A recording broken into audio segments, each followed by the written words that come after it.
ఓం శాంతి 20/12/2024 సాకార ఈశ్వరీయ మధుర మహావాక్యాలు. మధురమైన పిల్లలారా, స్మృతిలో ఉండే అభ్యాసం చేస్తే సదా హర్షితముఖులుగా వికసించి ఉంటారు. తండ్రి సహయోగము లభిస్తూ ఉంటుంది. ఎప్పుడూ వాడిపోరు.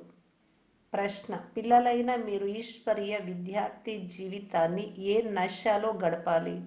జవాబు: ఈ చదువు ద్వారా మేము రాకుమారి రాకుమారులుగా అవుతాము అనే నశ సదా ఉండాలి. ఈ జీవితాన్ని నవ్వుతూ, ఆడుతూ, పాడుతూ, జ్ఞాన నృత్యం చేస్తూ గడపాలి.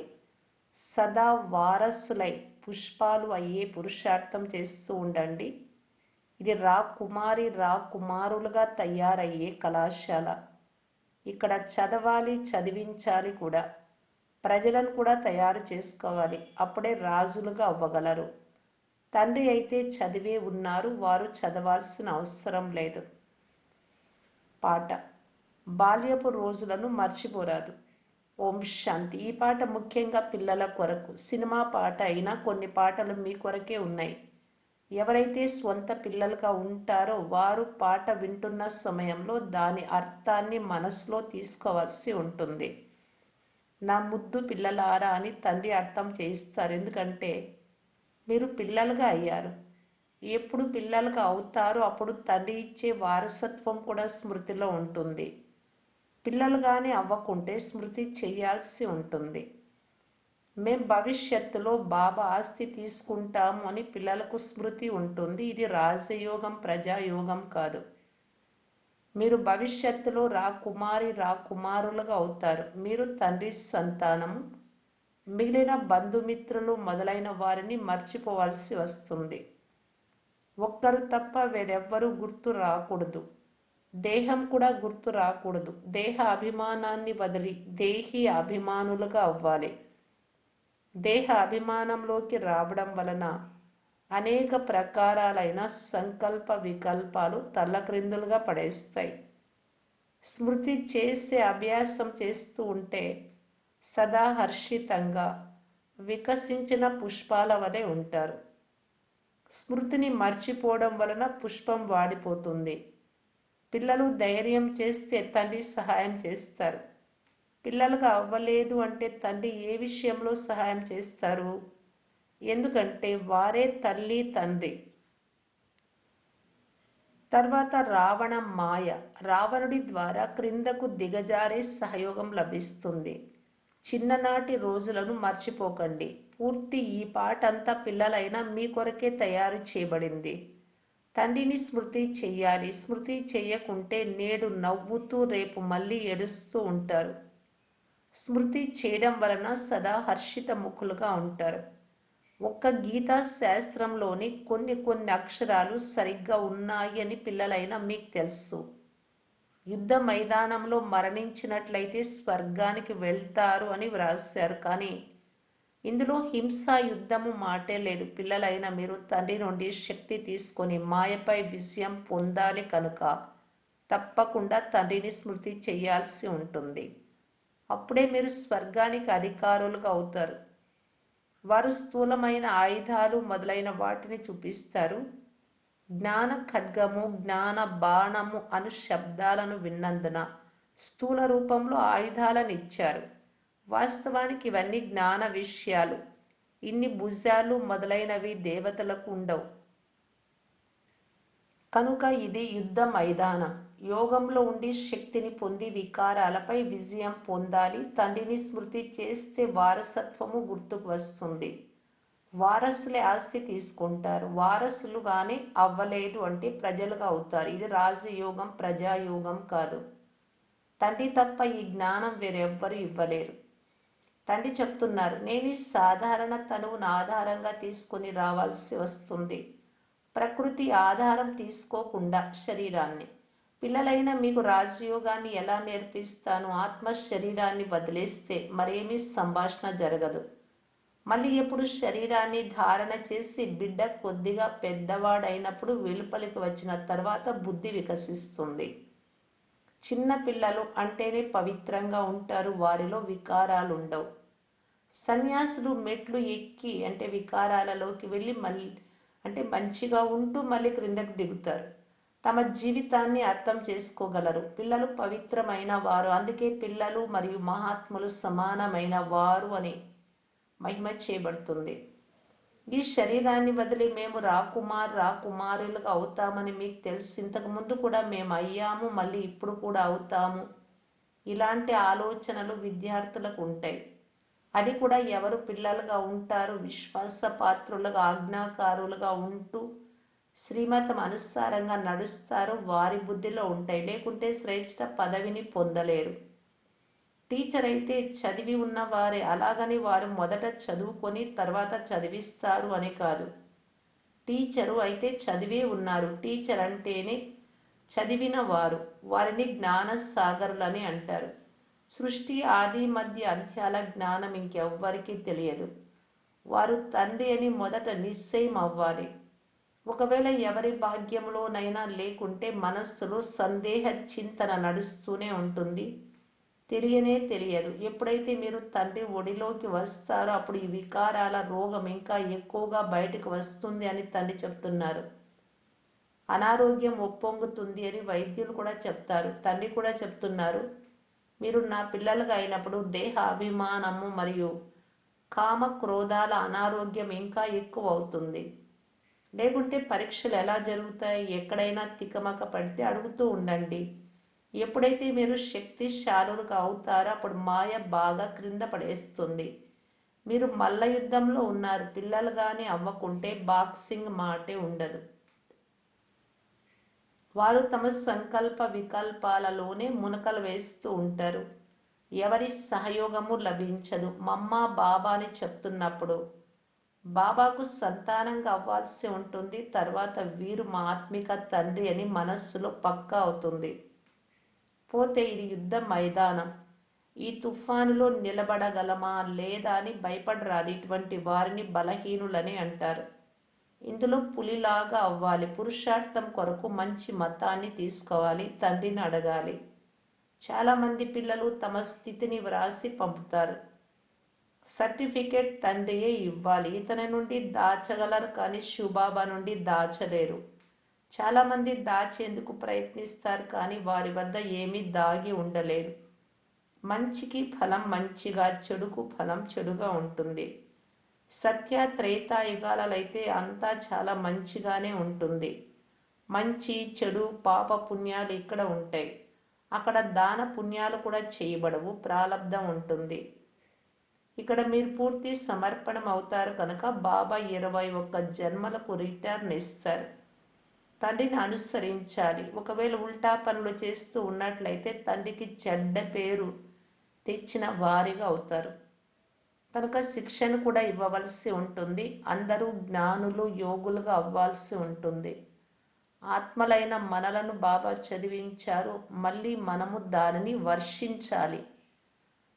సత్యమైన బ్రాహ్మణులు సత్యమైన గీతను వినిపించాలి. వేరే శాస్త్రాల మాటే లేదు. ముఖ్యమైనది గీతా శాస్త్రం, మిగిలినవన్నీ దాని పిల్లలు.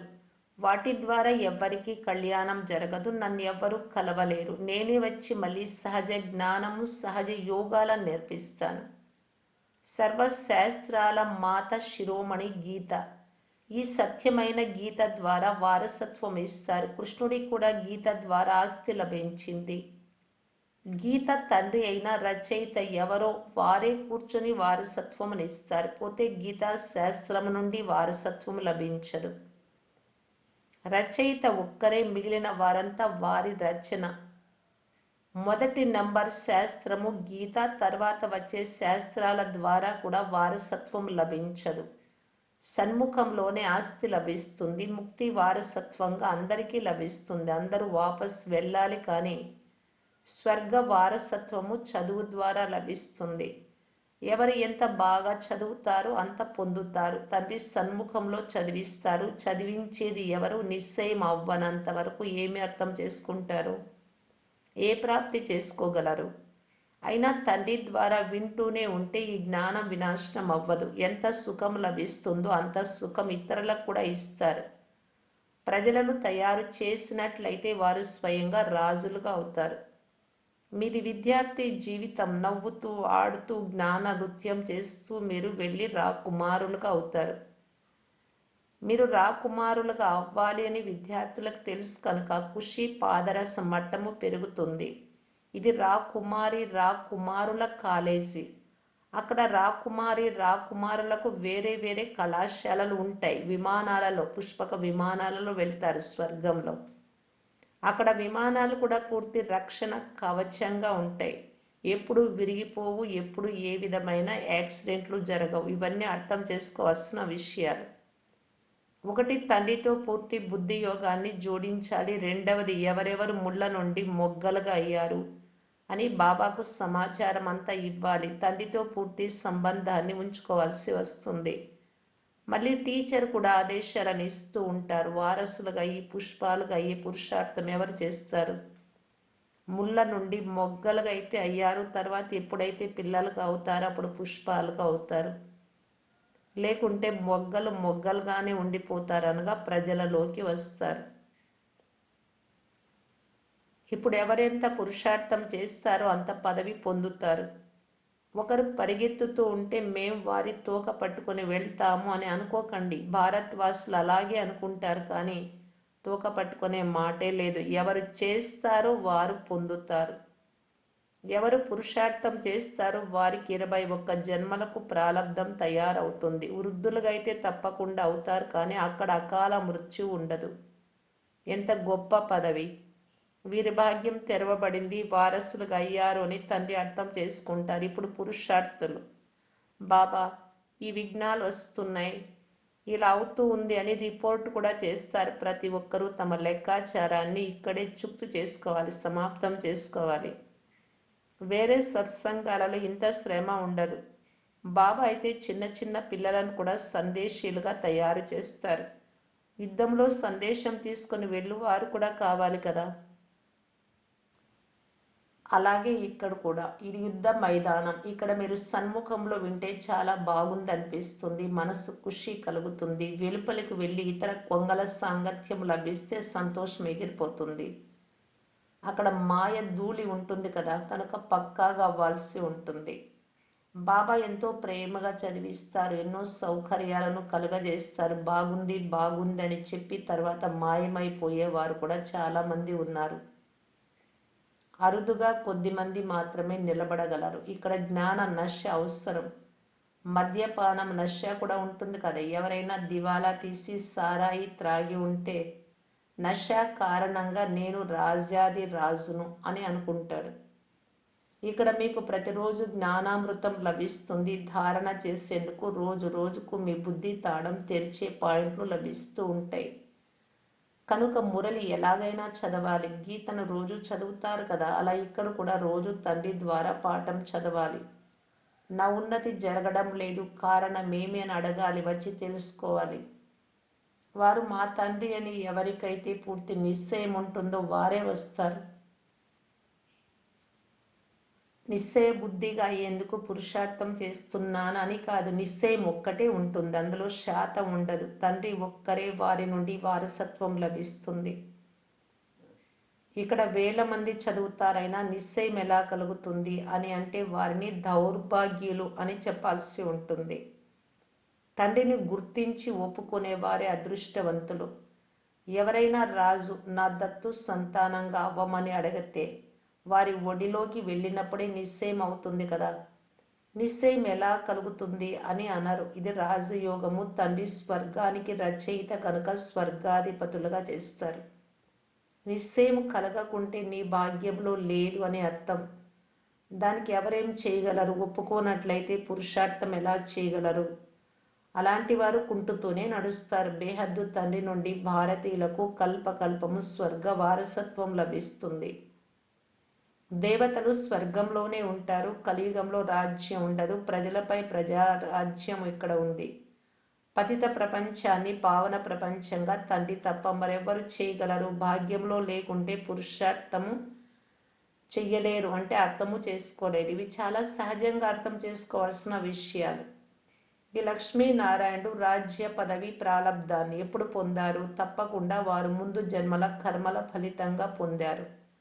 లక్ష్మీనారాయణుడు స్వర్గానికి అధికారులుగా ఉండేవారు. ఇప్పుడు ఇది నరకం కనుక తండ్రి తప్ప మరెవ్వరు అలాంటి శ్రేష్ఠ కర్మ లేక రాజయోగాన్ని నేర్పించలేరు. ఇప్పుడు అందరిది అంతిమ జన్మ. తండ్రి రాజయోగాన్ని నేర్పిస్తున్నారు. ద్వాపర యుగంలో రాజయోగాన్ని నేర్పించలేరు. ద్వాపరం తర్వాత కలియుగం వస్తుంది, సత్యుగం రాదు. ఇక్కడ చాలా బాగా అర్థం చేసుకొని వెళ్తారు. వెలుపలికి వెళ్ళగానే ఖాళీ అయిపోతారు. పనికిరానిది డబ్బాలో మిగిలిపోతుంది. రత్నాలు ఖాళీ అయిపోతాయి. జ్ఞానం వింటూ వింటూ మళ్ళీ వికారాలలోకి వెళ్ళినట్లయితే సమాప్తం అయిపోతారు. బుద్ధి నుండి జ్ఞాన రత్నాలు వెళ్ళిపోతాయి. బాబా, మేము శ్రమ చేస్తూ చేస్తూ మళ్ళీ ఈరోజు పడిపోయాము అని చాలామంది వ్రాస్తారు. పడిపోయారు అంటే స్వయానికి మరియు కులానికి కళంకం తెచ్చారు. భాగ్యానికి అడ్డుగీత వేసుకున్నారు. ఇంటిలో కూడా పిల్లలు ఒకవేళ అలాంటి అకర్తవ్యాలను చేసినట్లయితే ఇలాంటి కుమారుడు మరణించినా బాగుంటుంది అని అంటారు. కుల కళంకితులుగా అవ్వకండి. ఒకవేళ వికారాలను దానమిచ్చి మళ్ళీ వాపస్ తీసుకుంటే పదభ్రష్టులుగా అవుతారు అని బేహద్దు తండ్రి చెప్తున్నారు. పురుషార్థం చేయాలి, విజయం పొందాలి. దెబ్బ తగిలినట్లయితే మళ్ళీ లేచి నిలబడాలి. క్షణక్షణము దెబ్బ తింటూ ఉంటే అంటే వికారాలలోకి వెళ్ళిపోతూ ఉంటే ఓడిపోయి మూర్ఛితులైపోతారు. తండ్రి చాలా విషయాలు అర్థం చేయిస్తారు, కానీ కొద్దిమంది మాత్రమే నిలబడతారు. మాయ చాలా తీవ్రమైనది. పవిత్రంగా ఉంటాము అని ప్రతిజ్ఞ చేసి మళ్ళీ పడిపోతే దెబ్బ చాలా గట్టిగా తగులుతుంది. పవిత్రత ద్వారానే నావగొడ్డుకు చేరుతుంది. పవిత్రత ఉన్నప్పుడు భారతదేశంలోని నక్షత్రాలు వెలుగుతూ ఉండేవి. ఇప్పుడు గాఢాంధకారం ఉంది. మంచిది. మధురాతి మధురమైన అపురూపమైన పిల్లలకు మాతాపిత బాప్దాదాల ప్రియ స్మృతులు మరియు గుడ్ మార్నింగ్. ఆత్మిక పిల్లలకు ఆత్మిక తండ్రి నమస్తే. ధారణ కొరకు ముఖ్య సారం. ఫస్ట్ పాయింట్, యుద్ధ మైదానంలో మాయకు భయపడరాదు. పురుషార్థం కొరకు తండ్రి ద్వారా మంచి మతాన్ని తీసుకోవాలి. విశ్వాస పాత్రులుగా ఆజ్ఞాకారులుగా ఈ శ్రీమతమును అనుసరిస్తూ ఉండాలి. సెకండ్ పాయింట్, ఆత్మిక నశాలో ఉండేందుకు జ్ఞానామృతాన్ని రోజు సేవించాలి. మురళి రోజు చదవాలి. భాగ్యశాలురుగా అవ్వాలి అంటే తండ్రిలో ఎప్పుడూ సంశయం రాకూడదు. వరదానం. బ్రహ్మబాబా సమానము. జీవన్ముక్త స్థితిని అనుభవం చేసే కర్మ బంధనాల నుండి ముక్తభవ. బ్రహ్మబాబా కర్మ చేస్తూ కూడా కర్మ బంధనంలో చిక్కుకోలేదు. సంబంధాలు నిభాయిస్తూ కూడా సంబంధాల బంధనంలో బంధింపబడలేదు. వారు ధనము మరియు సాధనాల బంధనం నుండి కూడా ముక్తిగా ఉండేవారు. బాధ్యతలను సంభాలిస్తూ కూడా జీవన్ముక్త స్థితిని అనుభవం చేశారు. ఇలా ఫాలో ఫాదర్. ఎటువంటి వెనుకటి లెక్కాచారం యొక్క బంధనంలో మిమ్మల్ని బంధించుకోరాదు. సంస్కారము, స్వభావము, ప్రభావము మరియు ఒత్తిడి యొక్క బంధనంలో కూడా రాకూడదు. అప్పుడు కర్మ బంధన ముక్తులు, జీవన్ముక్తులని అంటారు. స్లోగన్. తమోగుణి వాయుమండలంలో స్వయాన్ని సురక్షితంగా ఉంచుకోవాలి అంటే సాక్షిగా ఉండి ఆటను చూసే అభ్యాసం చేయండి. అవ్యక్త ఇషారా. సంతుష్టంగా ఉంటూ అందరినీ సంతుష్టంగా చేసే సంతుష్ట మణిగా కావటానికి బాప్దాదా తెలియజేస్తూ ఉన్నారు. బ్రాహ్మణ జీవితంలో ఎంతమంది బ్రాహ్మణులకు మీ పట్ల స్నేహము, గౌరవము, హృదయంతో సంతుష్టత ఉంటుందో అంత మీరు పూజ్యులుగా కాగలరు. పూజ్యుల పట్ల స్నేహము, గౌరవము ఉంటుంది. స్వయం సంతుష్టి, ఇతరులు సంతుష్టం. ఒకవేళ అసంతుష్టం చేసేవారు మిమ్మల్ని అసంతృప్తికి గురి చేయటానికి ప్రయత్నించినా కానీ మీరు శీతలతను ధారణ చేయండి. వారు మిమ్మల్ని అసంతుష్టం చేస్తారు. మీరు వారిపై సంతుష్టత యొక్క జలాన్ని చల్లండి. వారు అసంతృప్తి అనే అగ్నిని వెలిగిస్తున్నారు. మీరు సంతుష్టత అనే జలాన్ని చల్లాలి. ఓం శాంతి.